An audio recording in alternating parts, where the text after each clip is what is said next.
araw po sa lahat. Ito lang, share ko lang ito. Ito po ay tinatawag nilang batong kidlat. Yanan mo siya. Nakita ko lang ito nung nakarang araw.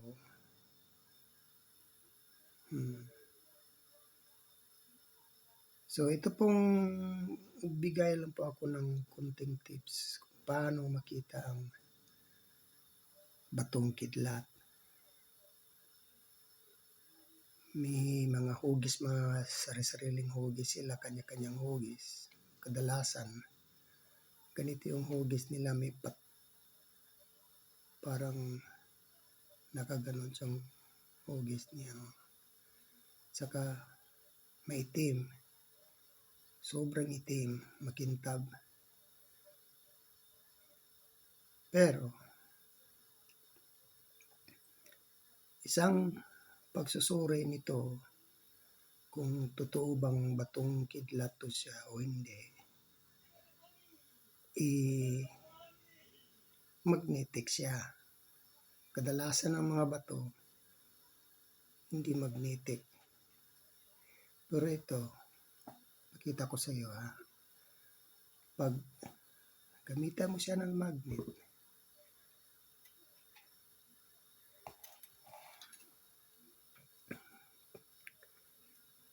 nag-a-attract siya ng magnet. Yan na-attract siya.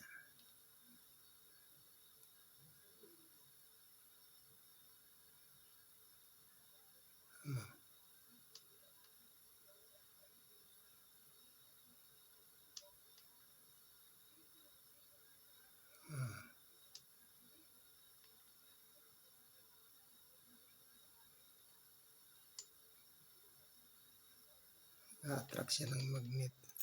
So, yan lang po, konting kaalaman, share ko lang na ganyan ang pagsusuri ng batong kidlat.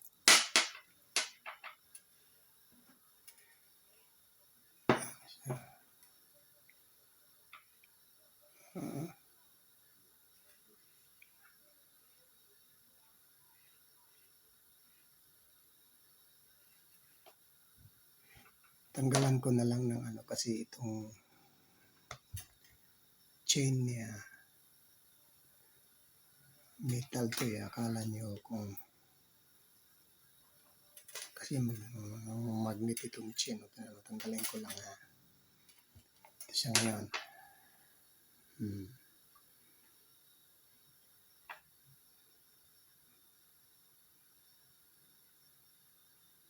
Yan. Ganon mo siya.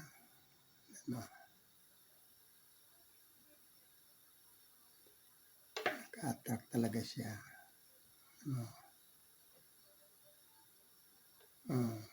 May ikot-ikot siya pag ilapit mo.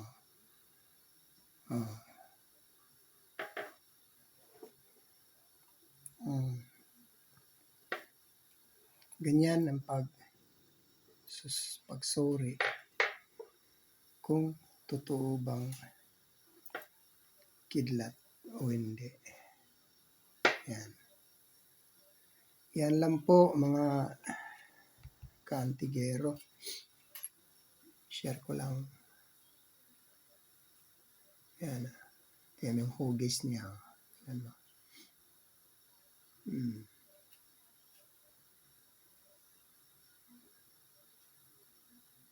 Yan. So, pag nakakita kayo ng ganitong hugis o talang naisip nyo duda kayong batong kidlat, magkuha kayo ng magnet. Pag nag-a-attract siya sa magnet, yun na yun. Yan. Yun lang po. Maraming salamat.